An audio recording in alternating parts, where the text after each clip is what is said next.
Hello friends, welcome back to my channel. இன்றைக்கி நம்ம சேனலில் காரசாரமான இறால் வறுவல் எப்படி செய்யலாம் தான் பார்க்க போகிறோம். இது செம்ம டேஸ்டியாக இருக்கும். இது எப்படி செய்யலான்னு பார்க்கலாம். ஸோ வாங்க வீடியோக்குள்ளே போகலாம். அடுப்பில் ஒரு கடாயை வச்சு சூடு பண்ணிக்கிறேன். அதில் கொஞ்சம் போல் நம்ம எண்ணெய் சேர்த்துக்கலாம். எண்ணெய் கொஞ்சம் நல்லா ஊற்றினா தான் அந்த எண்ணெயில் அந்த வெங்காயம்லாம் வதங்குறப்போ நல்லா டேஸ்ட் கொடுக்கும்.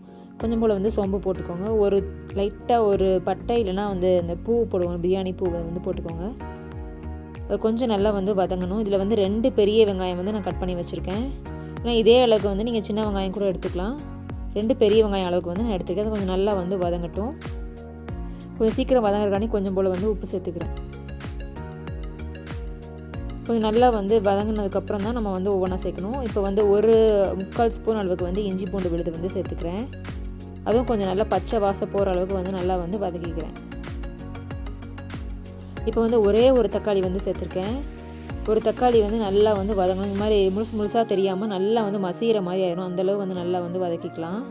இப்போ பாருங்கள், நல்லா மசிஞ்ச மாதிரி நல்லா வெந்துருச்சு. இப்போ ஒரு 1/4 ஸ்பூன் அளவுக்கு கரம் மசாலா பொடி உங்களுக்கு பிடிச்சிச்சுன்னா கரம் மசாலா இல்லை சிக்கன் மசாலா சேர்த்துக்கலாம். அதில் ஒரு 2 ஸ்பூன் அளவுக்கு நல்லா உரப்புள்ள மிளகா பொடி நான் சேர்த்துக்கிறேன். இது கொஞ்சம் நல்லா உரப்பாக வச்சாதாங்க நல்லாயிருக்கும். இல்லைனா அந்த கவிச்ச ஸ்மெல் மாதிரி இருக்கும். அதனால் கொஞ்சம் உரப்பாக தான் இந்த கிரேவி செய்வாங்க. இப்போ நல்லா அது எண்ணெயிலே வதக்குறேன். அப்போ தான் அந்த பச்சை ஸ்மெல் சீக்கிரம் நமக்கு போகும். ஸோ அதுக்கான எண்ணெயில் வதக்கிக்கலாம். இப்போ நான் நல்லா கழுவி வச்சுருக்கிறேன் அந்த இறால் இதில் சேர்த்துக்கிறேன்.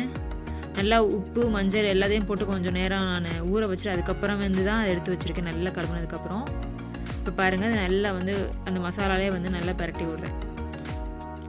இது பெருசாக இருக்கிறதுனால கொஞ்சம் கொஞ்சம் டைம் எடுத்துக்கலாம். இப்போ நல்லா ஃபுல்லாக மசாலா பரட்டினதுக்கப்புறம் கொஞ்சம் நம்ம உப்பு ஃபஸ்ட்டே போட்டிருக்கோம். அதனால் நீங்கள் பார்த்து போட்டுக்கோங்க.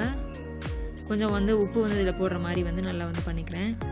இறாலில் கொஞ்சம் ஏற்கனவே தண்ணி நல்லா விடும். அதனால் நீங்கள் பார்த்து ஊற்றிக்கோங்க. நான் ஒரு வறுவல் மாதிரி பண்ணுறதுனால கொஞ்சம் போல தான் தண்ணி சேர்த்துக்கிறேன்.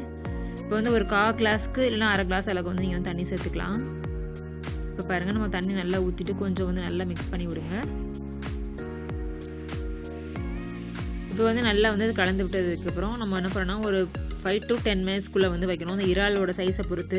இது கொஞ்சம் பெருசாக இருக்கிறதுனால நான் அந்த அளவு பார்த்து வச்சுக்க போகிறேன். இப்போ ஒரு 10 நிமிஷத்துக்கு அப்புறம் நான் திறந்து பார்க்குறேன். பாருங்கள், அது எவ்வளோ தண்ணி விட்டுருக்கு. நம்ம கொஞ்சம் போல் தான் தண்ணி அதில் சேர்த்தோம். எவ்வளோ தண்ணி வந்துருக்கு பாருங்கள். சில பேர் அப்படியே குழம்பு மாதிரி ஊற்றி சாப்பிடுவாங்க. நான் கொஞ்சம் வறுவல் மாதிரி பண்ணுறதுனால இன்னும் அது கொஞ்சம் ட்ரை ஆக்க விட போகிறேன். இப்போ நல்லா அதை ஃபுல்லாக மிக்ஸ் பண்ணி விட்டு ஓப்பன் பண்ணி வச்சுக்கிறேன். அப்போ தண்ணியில் நல்லா நமக்கு சுருண்டு வரப்போ டேஸ்ட் சூப்பராக இருக்கும். இப்போ லாஸ்ட் மினிட் கொஞ்சம் நம்ம இறக்க போடுறதுக்கு கொஞ்சம் முன்னாடி நல்லா மிளகுத்தூள் சேர்த்துக்கிறேன். அந்த பெப்பரோட அந்த ஸ்பைஸியாக இருக்கணும்னா நம்ம லாஸ்ட்டு சேர்க்குறப்ப தான் அது கிடைக்கும். அதனால் இந்த மாதிரி ஃபுல்லாக லாஸ்ட் சேர்த்துக்கிட்டேன்னா செம்ம டேஸ்ட்டாக கிடைக்கும். இப்போ பாருங்கள், நல்லா வத்தி இந்த அளவு வந்துருச்சு. இந்த மாதிரி தான் நான் இதை எடுத்துக்க போகிறேன்.